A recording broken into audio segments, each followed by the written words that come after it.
Berpakaian saja sangat berbeda jauh dengan cara pakaian saya yang dulu.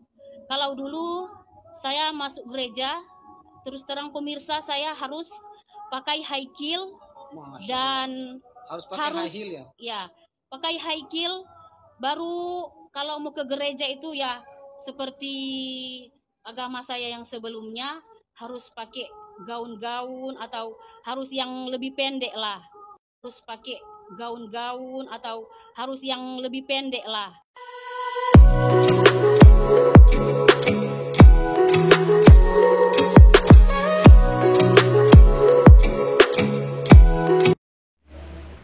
Salam, puji Tuhan, kita ucapkan pada Tuhan kalau kita masih punya kesempatan untuk bisa mengambil bagian di dalam pelayanan Tuhan. Nah, saudaraku yang diberkati Tuhan, pada segmen ini seperti biasanya saya akan menayangkan sebuah cuplikan video dari dua orang mualaf ini, yang katanya yang satunya adalah mantan pendeta dan yang satunya adalah mantan penatua gereja karismatik. Nah, saudaraku yang diberkati Tuhan, tanpa berlama-lama mari kita saksikan tayangannya, dan setelah itu nanti kita akan tanggapi secara bersama-sama. Berpakaian saja sangat berbeda jauh dengan cara pakaian saya yang dulu. Kalau dulu saya masuk gereja, terus terang pemirsa, saya harus pakai high heel dan harus pakai high heel ya? Ya, pakai high heel. Baru kalau mau ke gereja itu ya seperti agama saya yang sebelumnya, harus pakai gaun-gaun atau harus yang lebih pendek lah. Harus pakai gaun-gaun atau harus yang lebih pendek lah. Ini adalah seorang penatua gereja, seorang pelayan mimbar di gereja, dan sekaligus beliau ini adalah seorang pembenci Islam yang luar biasa.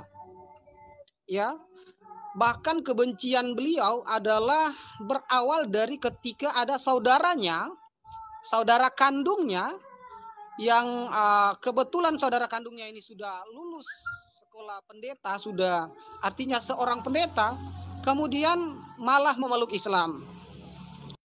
Mu'alafah mantan penatua gereja karismatik. Nah, langsung saja kita wawancarai dan kita mintai keterangan. Panitua gereja karismatik katanya. Setelah saya masuk Islam, saudara, sangat berbeda jauh saya rasakan sebelum saya memeluk agama Islam. Ya, jadi dari segi pakaian saja kan, mungkin Mbak bisa membedakan kan, ketika dulu kita tuh ke gereja kayak gimana, ketika dulu kita tuh, ketika Mbak dulu ke gereja mungkin pakai baju panjang sampai di kaki, tapi belahannya tuh sampai di pinggang kan, begitu. Apa? Atau mohon maaf, agak pakai apa namanya, yang agak open sedikit, atau malah ada yang pakai rok mini seperti itu. Nah, ketika membedakan itu dalam Islam, maka segi sakramental itu ditemukan ketika kita mulai beribadah Islam, begitu mungkin ya Mbak ya. Dulu ke gereja mungkin pakai baju panjang sampai di kaki, tapi belahannya tuh sampai di pinggang kan, begitu. Apa? Atau mohon maaf, agak pakai apa namanya, yang agak open sedikit. Nah, Bapak Ibu yang diberkati Tuhan, tadi kita telah melihat tayangannya secara bersama-sama, dan secara pribadi saya tidak habis pikir dengan pola pikir kedua mualaf ini. Apalagi tadi ibu yang satu ini yang katanya dia adalah mantan penatua di salah satu gereja yaitu karismatik. Ya, ketika dia mengatakan bahwa ketika dia beribadah ke gereja, ya, dia selalu memakai pakaian-pakaian yang tidak sopan. Dia memakai rok yang panjang ke bawah dan belahannya itu sampai ke atas pinggang. Aneh ini, saudara, aneh sekali. Tetapi saya mau katakan, bagaimana mungkin seorang pelayan Tuhan di gereja memakai pakaian-pakaian yang tidak sopan seperti ini? Apalagi dia adalah seorang pelayan. Bagaimana mungkin dia ke atas mimbar dengan pakaian yang tidak sopan seperti ini? Ini tidak masuk akal. Saya juga ya, berada di denominasi gereja karismatik saat ini, dan saya seorang hamba Tuhan, pelayan Tuhan di gereja juga, ya. Dan saya tidak pernah melihat ada jemaat Tuhan, ya, yang memakai pakaian-pakaian yang tidak sopan seperti ini. Apalagi pakaian-pakaian yang dituduhkan oleh mantan penatua gereja ini, ya. Dan saya juga sampai hari ini tidak pernah mengajarkan jemaat untuk memakai pakaian-pakaian yang tidak sopan, ya. Kalau ada para pelayan Tuhan pasti saya tegur, ya.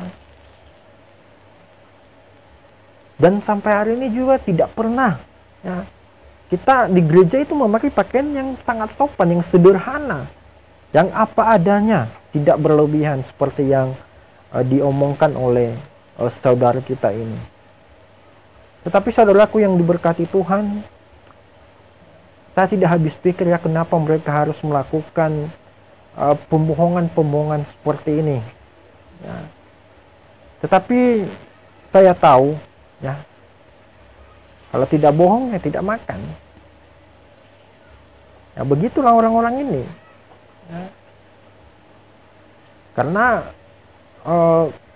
di agama mereka yang namanya mualaf ini, ya, sangat dipuji-puji, sangat dipuja-puja, dianggung-anggungkan, ya. Karena mereka percaya bahwa mualaf ini adalah orang-orang yang sangat pintar, ya. Mereka pintar, makanya mereka pindah agama. Tetapi bagi kita, mereka adalah orang-orang yang tidak mengasihi Tuhan, ya. Mereka telah meninggalkan kerajaan surga, karena keselamatan itu hanya ada pada Tuhan Yesus Kristus. Nah, berbicara tentang pakaian, lalu apa hubungannya juga dengan keselamatan kita?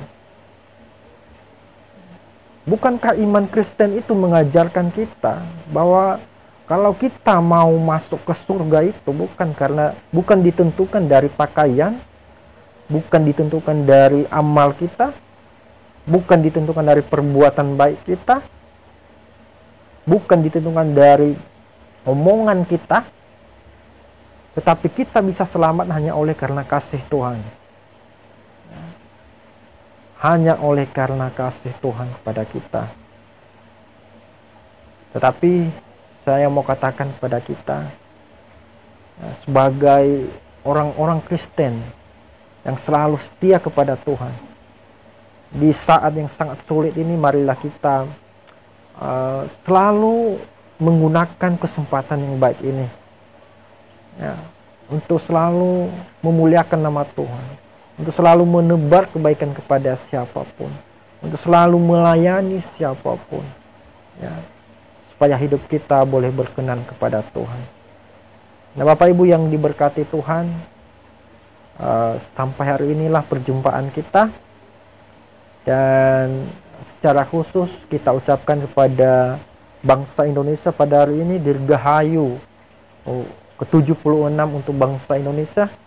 Semoga bangsa Indonesia ini cepat pulih, ya, dari COVID-19, dan kita berdoa ke depannya supaya bangsa Indonesia ini tetap damai, tetap rukun, dan tetap menjalin rasa persatuan dan persaudaraan kepada sesama umat manusia. Tuhan Yesus memberkati. Salam toleransi.